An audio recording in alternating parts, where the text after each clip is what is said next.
As a kid, I absolutely loved baseball. And you think back to when I was a kid, the 80s, the 90s, and you look at some of the big name stars that were in the game of baseball at that time. Like for me, even as a Cubs fan, during that time you had the Hawk, Andre Dawson, you had Ryan Sandberg, you had Mark Grace. But even above and beyond all of that, it felt like so many teams had great players, star players, the Ozzie Smiths, the Cal Ripken Jr.'s of the world. And then for me, my all-time favorite baseball player in history, the kid, Ken Griffey Jr. And my friends and I, back when I was a kid, we used to argue about Ken Griffey Jr. or Barry Bonds or Ken Griffey Jr.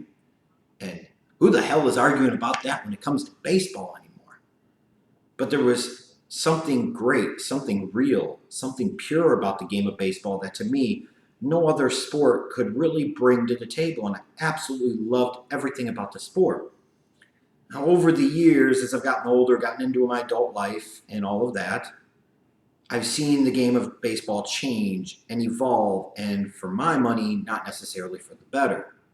If it's not a Cubs game, I'm really hard-pressed to be able to sit down and watch more than an inning or two without having the breaks being completely bored off of me.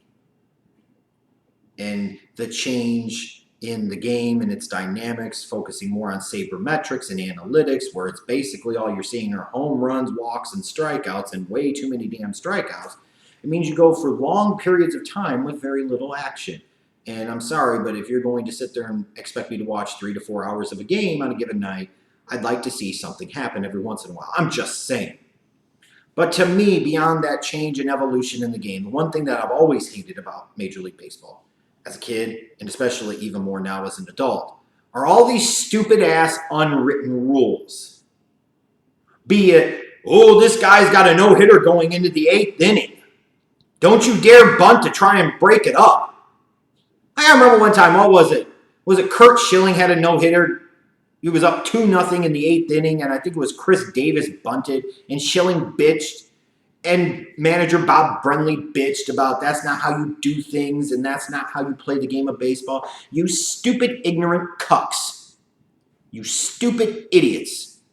It's a 2-0 game in the 8th inning. Who gives a crap about your no-hitter? The guy is trying to get on base, so that way if he gets on base and somebody hits a home run, the game is tied.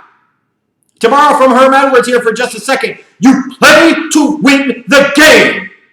You don't sit there and play so that way you can protect somebody at a certain point in time, and so that way he can get a freaking record. Get a no-hitter. Get this, get that. Just ridiculous. Just like the whole notion of, if you don't like what somebody did and one of your guys gets hit, then you got to come back and bean one of theirs in return. So my way to get mad about somebody getting beaned on my team is to then put somebody on base for the other team. Why wouldn't you want to strike the MFer out? Beat him. That's the ultimate revenge. What the hell good does it do to bean somebody the next night when you're down 10-2? Who gives a crap? Pride or this is baseball. It's stupid. And that's what the hell baseball can be sometimes. This great and wonderful game, the national pastime that it once was and will never be again, is stupid. You don't want them posing on you. You don't want them sitting there doing this. You don't want them sitting there and flipping the bat and posing after hitting a big 3-run bomb. Then get him out the next damn time. And then I see something like what happened to Ronald Acuna Jr.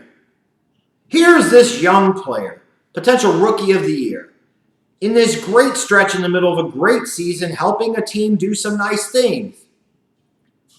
He's led off the past couple of games with a leadoff home run. He's really hot. The type of thing that you would think as a game where you can't market your stars because you're completely and totally incompetent, Rob Manfred. You would think you would at least reach out to Bud Selig and figure out how the hell it was done because he at least knew how to market people, damn it. People still remember the Chicks Dig Long Ball commercial 20 freaking years later. But most people don't even know who the hell Mike Trout is. Mike Trout! How is that even possible? It's possible because baseball's full of idiots run by damn morons. So you sit here now, and this fits right into that stupid-ass unwritten rule category of, well, this kid is hot. We don't want this kid to make us look bad. So we're going to send him a message and get him uncomfortable and back him off the plate. It's nothing but cowardly bullshit. And in the process, you hit the guy and accomplish what? You have still put the dude on freaking base. It just... Baseball's in a place where they need to find a way to keep eyeballs on their boring-ass product as much as they possibly can.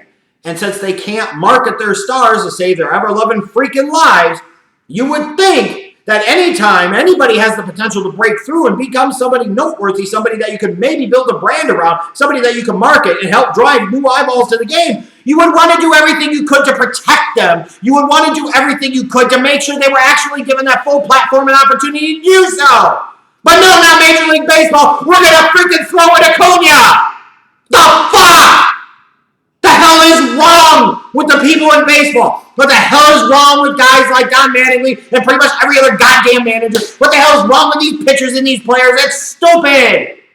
And the fact that Major League Baseball comes back, suspends the pitcher for 6 games, which is basically the equivalent of just a little over 1 start, does nothing. You've done nothing to discourage this crap. Imagine being a fan that sat there and said, this kid is interesting. This kid is on a real hot streak. I want to go see him now. And then you go there and the first thing you see is he's getting his ass beat. At some point in time, this foolishness of the unwritten rules of baseball must stop. The reason you might want to think baseball and the people in baseball that these rules are unwritten is because they're too stupid to freaking document. So if they're too stupid to document, then stop following them, stop abiding by them, and most importantly of all, stop using them. You want to tell me say it, don't spray it? How about saying, oh, shut the fuck up? Yeah, young stars sitting there getting beat, and the punishment is 6 freaking games? That dude should have been suspended a month, easy. Should be taking a stand, a hard stand against bullcrap like this when you're hopefully, I would think, trying to build your brand and build up new young stars. Here's an exciting new young star who all he's doing is playing really good baseball, and we embrace that by throwing at his ass. This is why baseball is not what it once was. This is why baseball is always stuck in the Stone Ages. This is why baseball is so freaking stupid, and in particular, the people that play it, the people that manage it, the people that run it are all morons that can kiss my ass.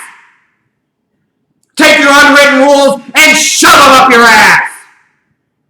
How do we start doing things to actually make new stars so that way people might actually want to check out what used to be a great game until everybody freaking ruined it?